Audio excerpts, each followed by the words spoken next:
Hello! Yes, I am. I say, you were that mind reader chappie. About 20 years now. How long have you been reading minds? Yes, in a minute, dear. Would it be much longer? That or that's the wife. Who's that lady? A lot of chaps say the same. Dashed attractive. As a matter of fact, she can. Can she read minds as well? How dare you! I think you better. I'm going home. The two Ronnies ran for 12 series, and at its height it was getting sort of 16, 17 million viewers. It was a success right out of the box. I mean, it came out and we topped the ratings that very first week. When these things are happening to you, I don't think you're ever aware of quite the position you're in or the power you really have. They both knew what was good material and what was bad material. They were brutal. But then you can't not be brutal and be a big success as they were. In April 1971, the BBC launched The Two Ronnies. Starring Ronnie Corbett and Ronnie Barker, it was initially produced by Jimmy Gilbert and directed by Terry Hughes. And for 16 years, the cream of British comedy writers were on hand to supply The Two Ronnies with material which was never knowingly unpredictable. For a series that ran so long, there was very little change because the formula evolved very early on. Good evening. It's good to be with you again, isn't it, Ronnie? Yes, it is. Yes, it is. Yes, it is. It started with the news items. But first, the news. The search for the man who terrorizes nudist camps with a bacon slicer goes on. Inspector Lemuel Jones had a tip-off this morning, but hopes to be back on duty tomorrow. And Ronnie did his spokesperson. Good evening. I want to speak to you tonight about worms. Good Lord, is that the time? There'd be a party sketch. Hello. Hello. Ronnie Corbett did his sit-down chair. I bought the kiddies Nigel Lawson. It's not my fault that he doesn't like the show. Isn't it funny when you know you've said the wrong thing? A gift like mine, who needs talent, I'll tell you. We did a film item in the middle.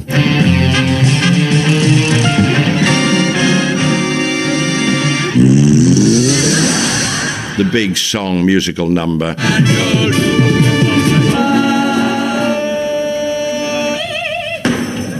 And that sort of never changed. It's good night from me. And it's good night from him. Good night. I think they were successful for so long for sheer hard work. There's no substitute for it. I've never known people graft like they did and scripts honed and worked at and sweated on. Every show was their first show. The amount of care and work they devoted to it. I was just wondering... After you. No, after you. I was just wondering what you do in life. Well, actually, I'm a marketing executive. Are you really? So am I. Well, I never. Isn't that a strange coincidence? Comedians are notoriously greedy. Well, Barker's not a comedian. He's an actor used to ensemble work. And Corbett, perhaps the only comedian we know who isn't greedy. Our relationship was like a married couple. We were so close as we worked together that I'm sure that contributed enormously to the success of the show. Their marriage happened accidentally when the two Ronnies were thrown together at a London theatre in 1970 during a hitch in an award ceremony. The call went out, "Is there a comedian in the house?" Ron and I did this, hosted the BAFTA awards from the Palladium, and there was a breakdown, technical breakdown. We all hung around sitting in the stalls of this theatre we were in, and I was sitting next to Paul Fox, who then was the controller of BBC One. And we're reputed to have kept the audience entertained for anything from up to 4 minutes to 17 minutes. I turned to Paul and I said, how would you like to have Corbett and Barker on your network for the next 3 years? And that was the start, really, of the move to the BBC. For years before the two Ronnies, Corbett and Barker had been well-known faces on British television, with a range of credits as both solo performers and in double acts dating back to the 1950s. Ronnie Barker's background was in theatre as an actor with the Oxford Repertory Company. From there, he joined the Navy Lark, the long-running comedy on BBC Radio. That was where Barker first met producer Jimmy Gilbert in what was a pivotal moment in his career. I went along to the Playhouse Theatre in London where they were recording it, and I was instantly hooked, and he was booked. And we worked together off and on for the next 20 years, really. Gilbert got the young Barker back on stage, appearing with Stanley Baxter in On the Brighter Side, then cast him as Jimmy Edwards' son in the BBC sitcom 7 Faces of Jim, where he played opposite June Whitfield's Eth. Oh, Ron, how much longer have we got to endure this torment? Only about another 10 minutes, Ed. If I'm not home to tea, Dad will get suspicious, especially as it's pilchards. Ronnie Corbett's background was very different to that of Barker's. In the 1950s, he was a regular guest in the early years of Crackerjack. I'm dreaming of a white Christmas, just like the When not on the Gogglebox, as it was then known, Corbett appeared in Cabaret with Danny LaRue at his West End nightclub. The show was written by Barry Cryer. They were amazing together. You can imagine the height. Danny in high heels was about 7 feet, and with Ronnie, they were just made as a team. Before the two Ronnies became a great team, Ronnie was half of a great double act. To make ends meet, Corbett also worked in a pub where he met Ronnie Barker. Unusually for a couple whose relationship started in a bar, they stayed together for the next 30 years. I first met Ronnie Corbett at a club called the Buxton Club, where he was serving behind the bar and standing on a box. I'd met him socially in a kind of very, vague sort of way, so I knew him from that point of view. Escaping from behind the bar, Corbett was cast in Lionel Bart's latest musical extravaganza. Everybody expected it to be a smash hit. I was in Twang, which was one of the great musical disasters of the British theatre. The Robin Hood musical buried many careers under the Greenwood tree, but not Corbett's. Perversely, its failure gave him his biggest break. David Frost rang me up and said, if Twang runs, you won't be able to do this, but in 6 weeks I am starting recording a series called The Frost Report. Twang came off, and I did The Frost Report, and that was a major turning point in my life, really. Working with David Frost's company Paradigm, the BBC launched The Frost Report in March 1966. Among its many achievements was bringing Ronnie Barker and Ronnie Corbett into the same comedy team. The material was pretty special too. I mean, the writers on The Frost Report were legion and wonderful, Barry and Marty Feldman, Eric Idle, Graham Chapman, John Cleese, Michael Palin, Terry Jones, Marty Feldman. I mean, fantastic writers, One thing that sticks in my mind about the two Rons in those very early days in The Frost Report was, I think, the first thing they ever did, first sketch they ever did together. Meanwhile, back at the station. Good morning, Super. Morning, wonderful.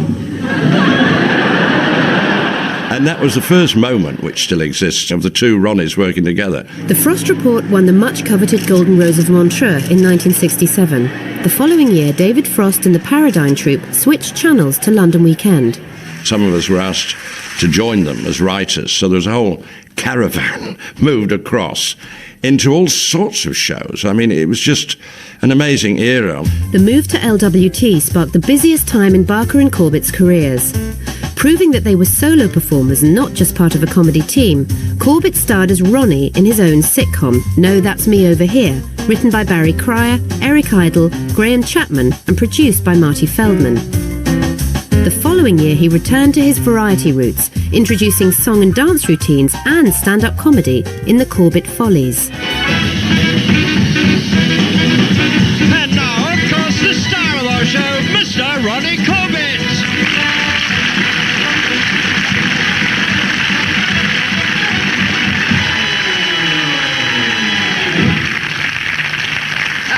There we are. What an exciting opening, isn't it? All that Braziliana. Lovely.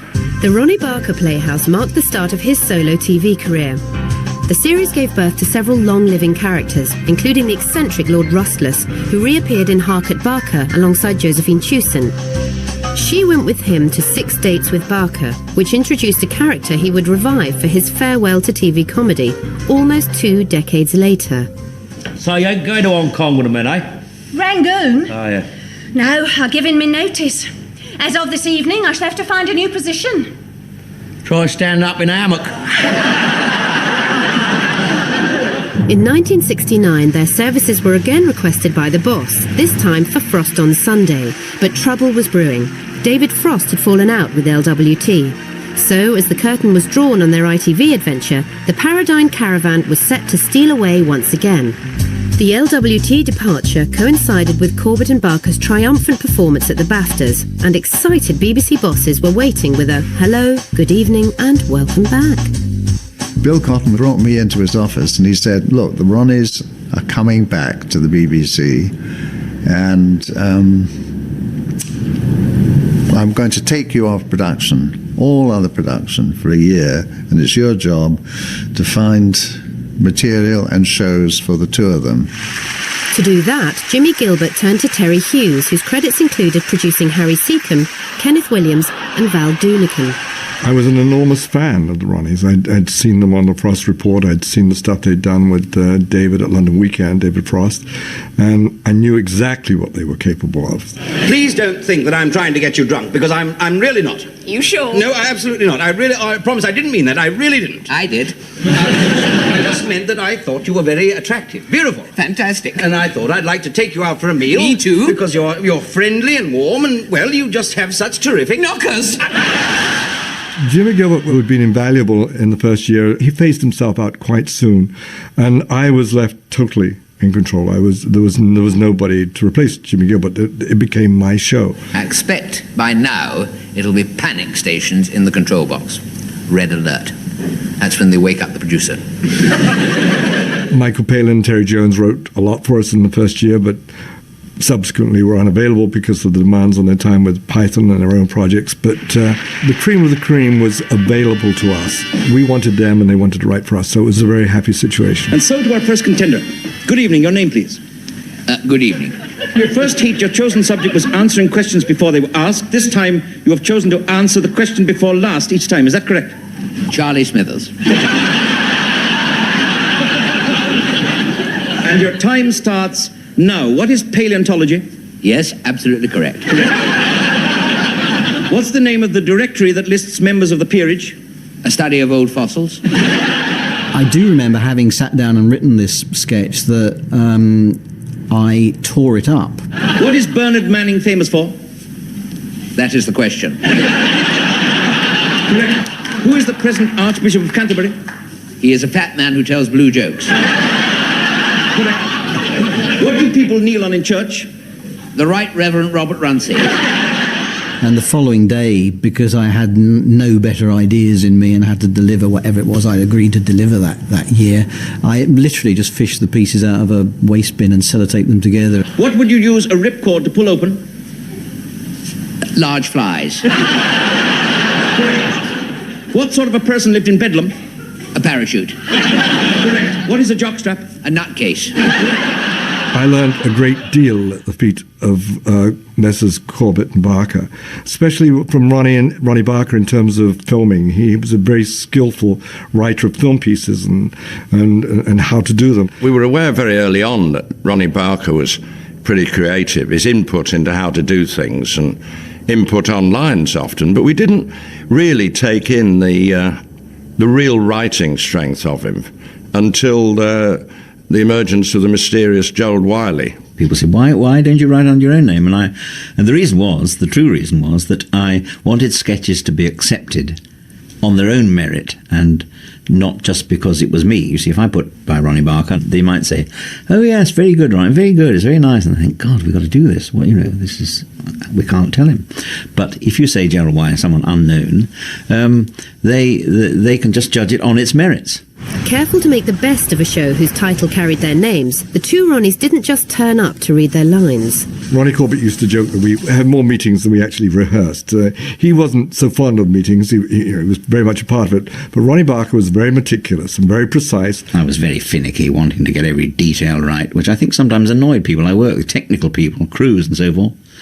Not Ronnie Corbett, of course. We both knew how important it was to get it absolutely as right as we could. We had so much experience in the live theatre, and we knew what people would enjoy, what they wouldn't enjoy. So our taste and our judgment of what was funny and what we thought was proper and nice and entertaining was easy to come by, and we agreed on a lot of things. So it was simple from the word go, really.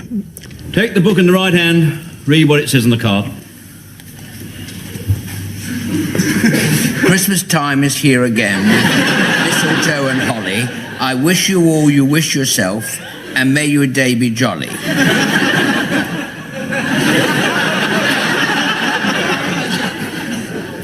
The other side of the card. I swear to tell the truth, the whole truth, and nothing but the truth. Love, Dennis and Mabel. Ron finds it easier to not be himself, and I found it easier to be myself or a version of myself. I remember when we did the first news items, Ronnie Corbett said at the end, "And it's good night from me." And Ronnie Barker ad-libbed. "And it's good night from him." What he was essentially saying in that is that Ronnie Corbett is Ronnie Corbett, but I am whoever I'm playing at the moment. At the moment I'm playing a newscaster, but that saying stuck, and they were saying it 12 years later when the show ended. Ronnie Barker, in a sort of Peter Sellers-like way, kind of can transform himself almost miraculously into other people. Ronnie Corbett's own twinkly personality shines through in every role he plays. Ronnie Corbett and Ronnie Barker sort of work because it's a natural affinity. It's not a double act at all, because both of them are being funny at the same time. F-U-N-E-X S-B-F-X F-U-N-E-M V-F-N-10-E-M.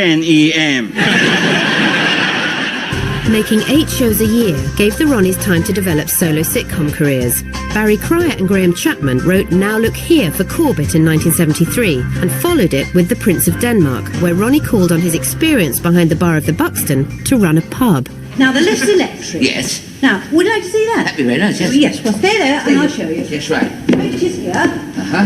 Oh, my goodness, I didn't think you were... Oh, good heavens.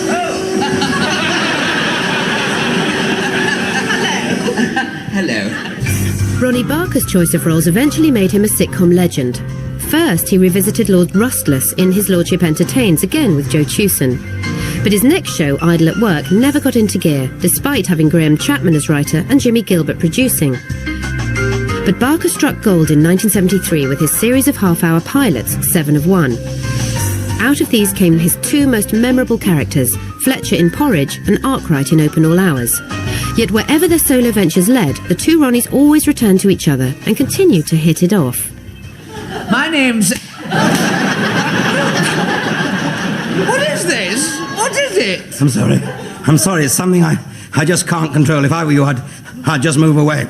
Well, I think one of the strengths about the two of them together was the fact that one had come up the legitimate, as we call it, straight acting side, and little Ronnie had come up the variety side, because it covered then all possibilities, all situations. There we are! The two Ronnies enjoyed unbroken success throughout the 1970s, but Terry Hughes was in demand and crossed the Atlantic in 1980, where he fell into the embrace of 4 old broads in Miami, then 4 aliens on campus, and most recently the 6 bestest friends in New York. Terry Hughes' replacement in London was Michael Hurl, whose experience said, if it ain't broke, don't fix it. It was so well established, I really had to sit back and let them do what they've been doing so successfully for a long time. I mean, what you mustn't do is go into a show like that and say, well, I want changes here and changes there, because they'd proved that it was working well, and I'd be crazy to do anything else. Despite the personnel changes, the two Ronnies remained big box office and were being saluted by their peers. The show business personalities of 1980 are the two Ronnies, Corbett and Barker. But if the two Ronnies weren't changing, the comedy landscape around them was. Good evening. It's wonderful to be with you again, isn't it, Ronnie? No, it's a bleeding pain in the arse, frankly. But in a packed programme tonight, you'll be reassured to know we'll be using exactly the same sort of material as we've used for the last 20 years. I remember there was quite a cruel sort of send-up of us done by Griff Rhys-Jones and Mel Smith. I shall be talking incredibly quickly, making spousands of thoonerisms and dressing up in women's clothing. And I shan't be getting any laughs because he writes most of the scripts and makes sure I get all the crappy bits. I loved it. I thought it was hilarious, that send-up. Later in the show, I shall be implying through smutty innuendo that I have a very small part and I have an enormous penis. I remember saying to Ronnie Corbett, "Oh, come on, it's just a bit of fun. It's not doing us any harm." I think they got a bit serious about it. We weren't going to try and keep up with them or be, phonily trendy, or we just did our thing and that was it. But was their thing getting a bit cheesy by now? A lot of the stuff wasn't as innocent as people might make out and was sexist and was end of the pier, vaudeville, seaside postcard, yes, but actually, weren't we a bit more mature than that now? Ironically, it was in this changing landscape that Ronnie Corbett enjoyed his greatest solo success. In Sorry, Corbett, the all-round entertainer, emerged from Barker's shadow to become Corbett, the accomplished comic actor. Jennifer and I are getting married the day after tomorrow. That's as maybe. That's as will be, Mother. I have to put it in the strongest possible terms. Jennifer is my wife-to-be. Fiddlesticks. Not fiddlesticks at all. Isaiah 2:26. And in his season, a man shall leave his mother and cleave to his wife. I've got a lot of cleaving to do. With his years with the two Ronnies, he's a great words man. He wants the words right on the page, and when they're right, he will defend them to the death. So any actor who came on Sorry got the shock of their lives when they said, "Oh, could that be a bit different?" No, Ronnie would say, "We're saying that and you're saying that, get on with it." So you couldn't ask for a better star. A writer couldn't ask for a better star.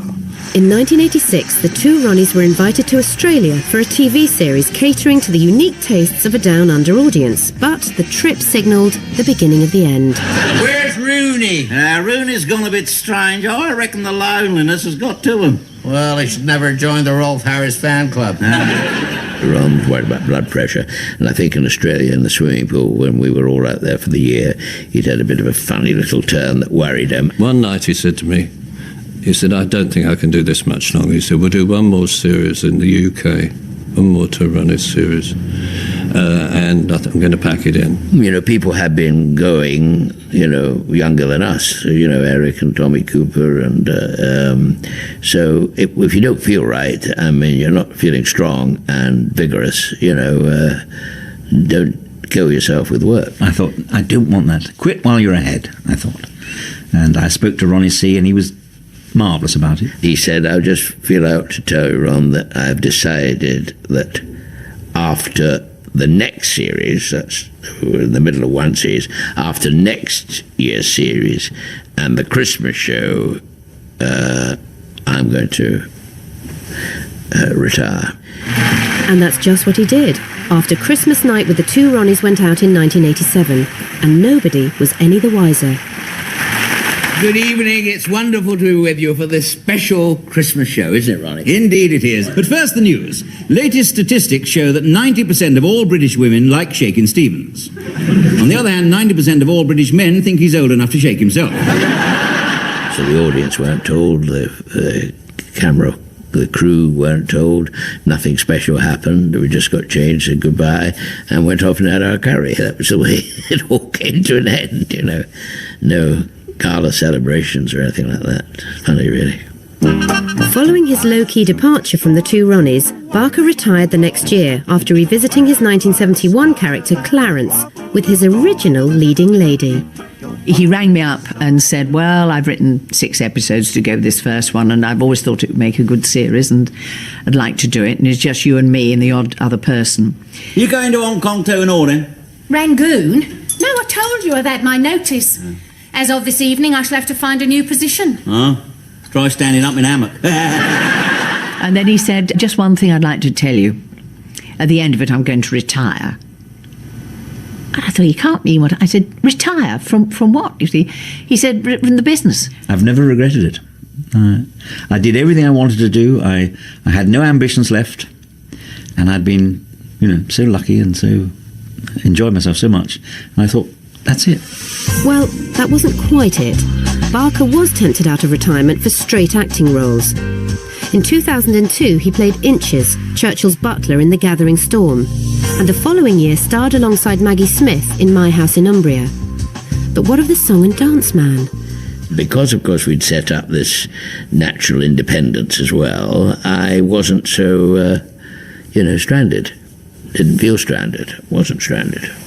Maybe not stranded, but being stuck in the middle with Brucey late on Boxing Night 1988 wasn't the most auspicious start, despite the BBC's best efforts to create a new double act. Well, before we start, Bruce, can I wish you all the best of luck for the show? Well, thank you, Ron, thank you. With your comeback. What do you mean? I'm not making a comeback. Well, you mustn't lose confidence. Come back to the BBC. BBC Oh, One, I see. number one channel. Oh, yes. Well, you that's mustn't different. worry. You're among friends. Well, that's and nice. The audience loves you. And one or two of them remember you. Bruce and Ronnie went no further, and Corbett's TV appearances became fewer as the 1990s progressed. He featured on the big screen alongside old Frost Report colleagues John Cleese and Michael Palin in the movie Fierce Creatures, before being given an unlikely new lease of television life. And on that note, it's time to welcome once again my very special guest, Ronnie Corbett. Ben was out there doing his hammer with his cervical smear material, very dodgy areas by my standards that he goes into, getting roars of laughter, and I come on sort of simpering away in the chair going, as I'm sure you're aware, the government has said that even 5-year-olds must do some work after school. Like so many of Tony Blair's ideas, he got it from Mrs. Thatcher. Only she thought they'd work down the mines. After an 18-year absence, the two Ronnies are back. Fittingly, the idea of reuniting them came from another night at the BAFTAs. They showed that his BAFTA got very big figures, and they said that Ronnie was game to come back and do a selection of stuff that we'd done in the past. The sketchbook gave the two Ronnies a chance to introduce some of their old sketches to a new audience. When Ron and I did it, we were entertaining mums and dads and granddads, and children sat down and watched the show all together. Everybody watched it in the family, so it was across the board, really. I mean, it's wonderful to be with you again, isn't it, Ronnie? Absolutely. And before we begin, let us just reassure you that we are, in fact, the two Ronnies. Not, as you may have thought, merely ant and deck after a heavy night out.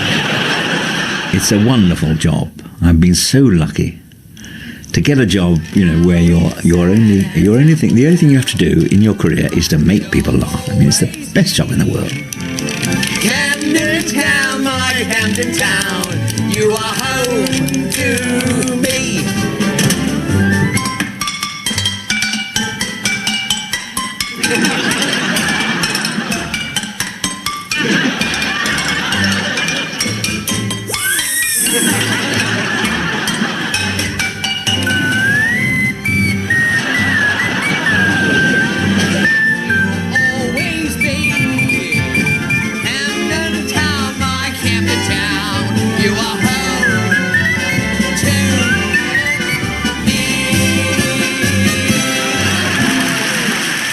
The Two Ronnies sketchbook is on Friday at 8:30.